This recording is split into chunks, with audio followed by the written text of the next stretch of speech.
ദൈവമാണ് നമ്മുടെ അഭയവും ശക്തിയും. കഷ്ടതകളിൽ അവിടുന്ന് സുനിശ്ചിതമായ തുണയാണ്. ഭൂമി ഇളകിയാലും പർവ്വതങ്ങൾ സമുദ്രമധ്യത്തിൽ അടർന്ന് പതിച്ചാലും നാം ഭയപ്പെടുകയില്ല. ജലം പതഞ്ഞുയർന്നിരമ്പിയാലും അതിന്റെ പ്രകമ്പനം കൊണ്ട് പർവ്വതങ്ങൾ വിറകൊണ്ടാലും നാം ഭയപ്പെടുകയില്ല. ദൈവത്തിന്റെ നഗരത്തെ, അത്യുന്നതന്റെ വിശുദ്ധ നിവാസത്തെ സന്തുഷ്ടമാക്കിക്കൊണ്ടൊഴുകുന്ന ഒരു നദിയുണ്ട്.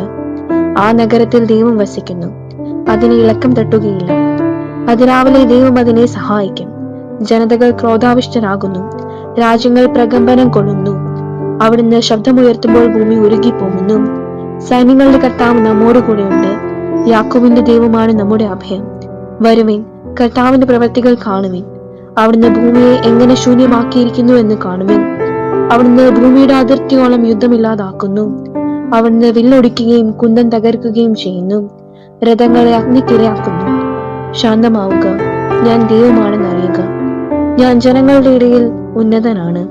ഞാൻ ഭൂമിയിൽ ഉന്നതനാണ്. സൈന്യങ്ങളുടെ കർത്താവ് നമ്മോട് കൂടെയുണ്ട്.